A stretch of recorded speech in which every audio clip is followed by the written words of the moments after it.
sonhar, de arquitetar, de planejar, também te deu a capacidade de realizar. Caso contrário, ele não seria fiel, não seria justo. Mas ele é fiel e justo. E se ele te deu a capacidade de projetar, de arquitetar, de sonhar, também te deu a capacidade de realizar. Queridos, nós precisamos olhar aqueles milagres que nós tanto esperamos, buscamos, queremos, com uma nova ótica. Vamos entender o texto que nós lemos. A Bíblia diz, compartilha esse texto da filha de Jairo, principal da sinagoga. Sua filha estava lá, morta. Ele estava ali lidando com aquilo que era humanamente impossível. Diga, lidando com humanamente impossível. Ele estava lidando com aquilo que era humanamente impossível, limitado. Na sua casa as pessoas choravam e pranteavam muito. Estava um alvoroço muito grande porque a menina estava morta. Queridos, muitas vezes para buscarmos, recebemos o nosso milagre, ainda que nós vivamos num ambiente onde tudo parece viver um ambiente de negatividade, um ambiente de tristeza, de choro, de alvoroço, nós precisamos ter a consciência que, independente de qualquer alvoroço, independente de qualquer ambiente, sempre existe uma esperança. Sempre existe uma esperança. Na casa de Jairo todos estavam chorando, porque a garota estava morta.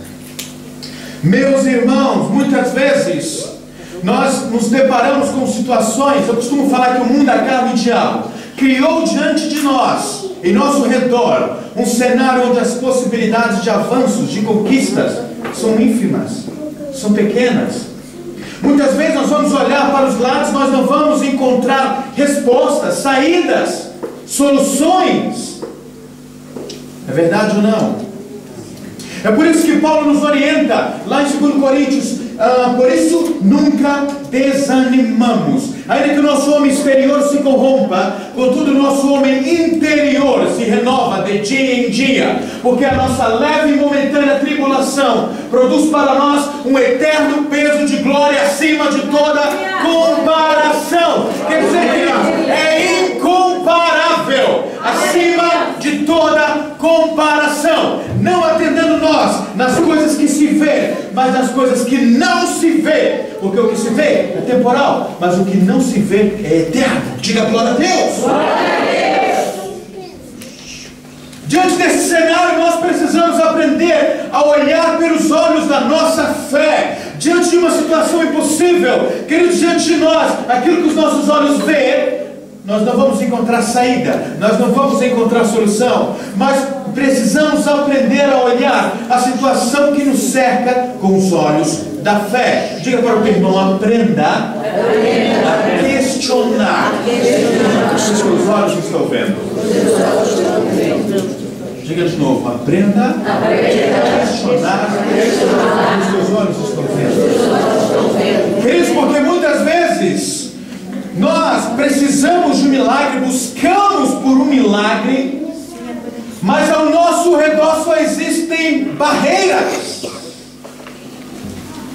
E é por isso que nós precisamos de pôr a nossa fé em prática para romper essas barreiras, para romper estas resistências.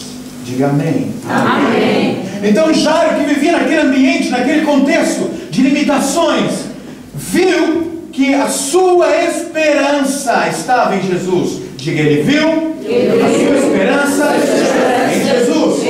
Então ele saiu daquele ambiente de choro, de tristeza, de negatividade, para ir ao encontro do seu milagre, para ir ao encontro de Jesus em busca da sua resposta. E aí, queridos, se iniciou algo que podemos chamar de caminhada. Diga, caminhada. Ele iniciou a caminhada rumo ao seu milagre. Ele iniciou uma caminhada rumo à solução daquilo que era humanamente impossível. E ele saiu daquele ambiente, ele saiu daquele contexto, ele se levantou e foi até a sua esperança. Esse milagre começa lá no versículo 21, que diz assim, no capítulo 5: tendo Jesus voltado no barco para o outro lado, afluiu para ele grande multidão, e ele estava junto do mar. E eis que chegou a ele um dos principais da sinagoga, chamado Jairo, e vendo-o, prostrou-se aos seus pés. Queridos, e insistentemente lhe suplicou: minha filha está à morte, vem, põe as mãos sobre ela para que seja salva e viverá. Irmãos, ele se aproximou de Cristo, se prostrou e insistentemente suplicou para que Jesus fosse à sua casa, para que aquilo que era humanamente impossível tornasse possível. Queridos, e aí nós vamos entrar numa parte um tanto interessante. Amigos de Jairo, pessoas que seguiam a Jesus, que faziam parte da multidão que acompanhava o mestre, viu que Jairo estava prostrado e orando, suplicando insistentemente pelo milagre, pelo Senhor.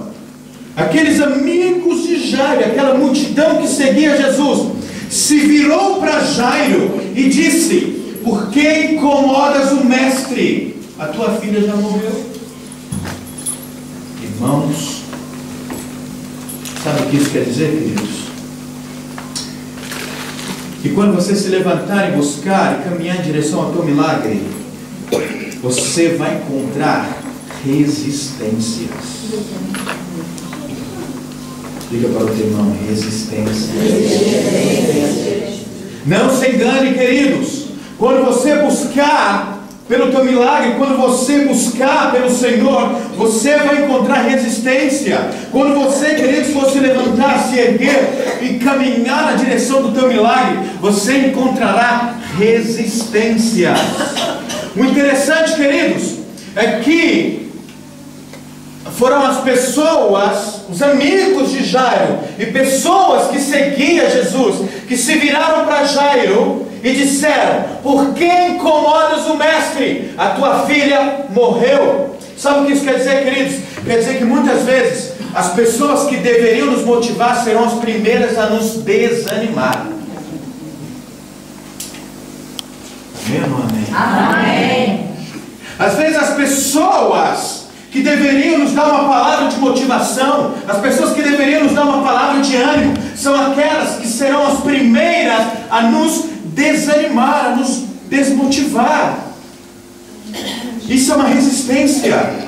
Diga: isso é resistência. Queridos, vem das pessoas que menos você espera. Eu quero te dizer algo, queridos: não se engane. Quanto mais reto você caminhar, mais resistência você vai encontrar. Quanto mais próximo de Deus você estiver, não se engane, mais inimigos você vai ter. Diga: é verdade. É verdade. Isso é verdade, irmãos. E aí, queridos, deixa eu te falar uma coisa. Havia uma multidão que seguia Jesus. Essa multidão se virou para Jairo e disse: olha, por que incomodas o mestre? A tua filha já morreu. Queridos, as pessoas podem olhar para você e dizer: olha, o teu projeto acabou. Queridos, os teus sonhos já não vão se realizar. Você já tentou uma vez e fracassou. Não adianta mais tentar.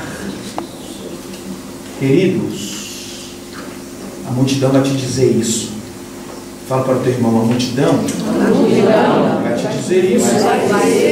Preste atenção, queridos, eu quero que você compreenda algo. A multidão nem sempre está com a razão. É interessante que esse é o único milagre da Bíblia que é interrompido por outro milagre, o da mulher do fluxo de sangue. Aí no versículo, olha só, no versículo 24 diz assim: foi Jesus com ele, grande multidão o seguia, comprimindo-o. Grande multidão o seguia fazendo o quê? Comprimindo-o. Olha que interessante.